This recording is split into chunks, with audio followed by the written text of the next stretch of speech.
I'm very happy that you guys know me as the person that I am now. Very, very much.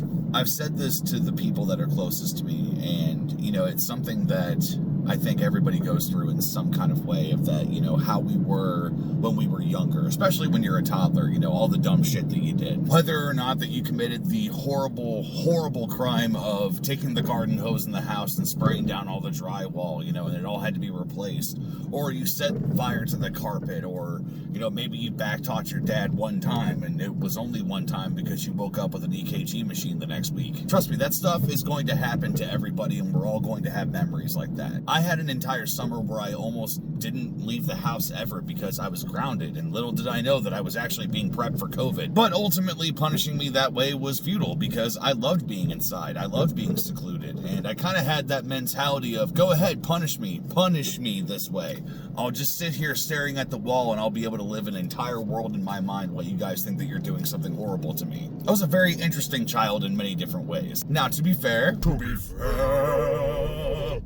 I eventually did get tired of staring at a wall and being defiant and everything to that effect, and eventually got my shit together, and by the grace of God, I graduated from high school. But in the same hand is that I know the type of person that I was back then, and I know that I was very judgmental. I know that I was very disregarding to people that weren't Christians. I was very opinionated about music and about art and about everything that's out there. And trust me, I feel very strongly about all of those things still to this day. But something that I hate admitting, and something that is just, it's something I've had to learn so much, is how you say things, how you go about things, how you feel about something, how you display that to other people.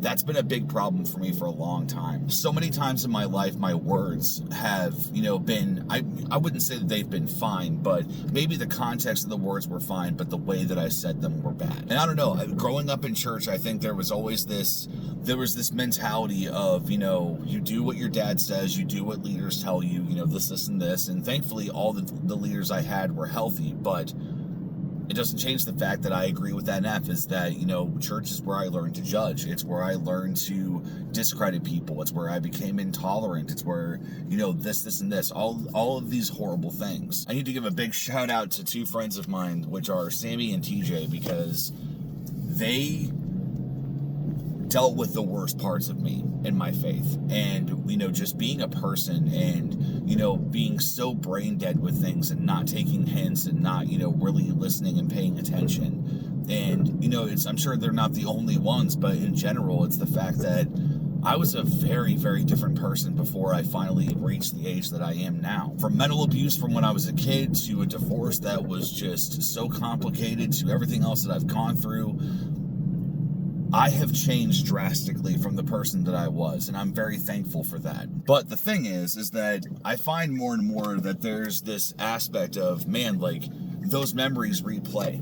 Everything comes back to me, all the horrible shit that I've said, the things that have weighed on me so hard, and, you know, the stuff that I haven't told anyone, or the stuff that has been so deep inside of me for so long that if anyone did know about it, no amount of context would probably make them feel like that they could actually stick up for me, or that they would, you know, even want to back me up, or even love me.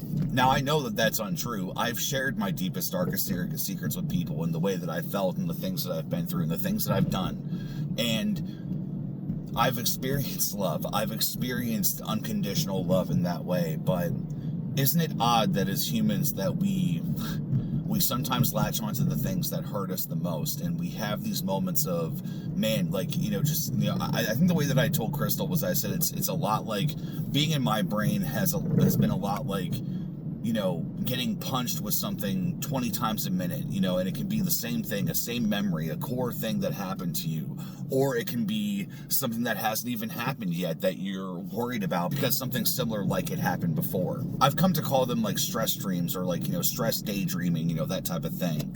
And it's one of those that I had to make a decision to drastically changed my mental health, because I knew that that wasn't healthy. I knew there were a lot of things that I hadn't worked through yet, that I hadn't talked about, you know. That's ultimately when I found out that medicating with cannabis was the way to be able to help me process my day. And I think a lot of people have an edge against it. They think that it's this terrible thing that, you know, only, you know, really evil people do, or that only really lazy people do. For the record, I chronically use cannabis, and not only do I have a full-time job and also a girlfriend and a family of cats and responsibilities and taxes and all these different things, but I've ran 3 to 4 YouTube channels in the process. So clearly the lazy thing is a personality thing, not a THC thing. But I think a lot of people think to themselves, oh my gosh, it's like, you know, I don't want to smoke weed, that's terrible. And the thing is that, okay, you don't have to do that.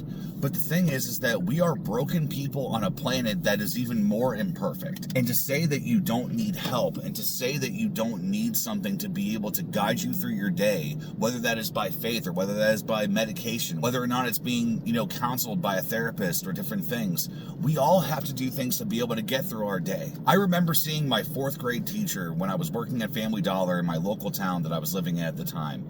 And I remember seeing her, and I apologized, you know, this, and this.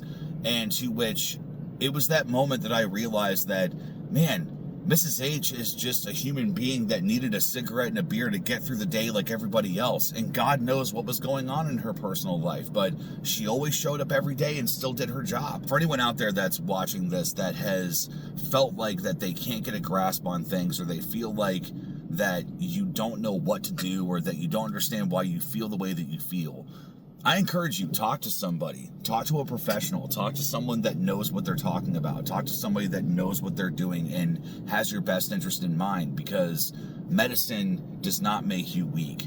Being vulnerable does not make you weak. Decisions only define us to a point, because those decisions can eventually evolve and turn into something new and make something better. For anyone that's dealing with this on a daily basis, or that feels this way, I can promise you, you don't have to be in pain, you don't have to hurt, and you don't have to worry in the way that you do. Just because things around you suck on this planet doesn't mean that what's in here and what's in here has to suck. Get the right people around you, get the right help, do the things that you need to, and it will drastically improve your life. Because it has for me. Mine was in the form of wonderful people around me and being medicated, and being able to actually focus and process my day and not be riddled with anxiety. Do what's best for you, people. Thanks.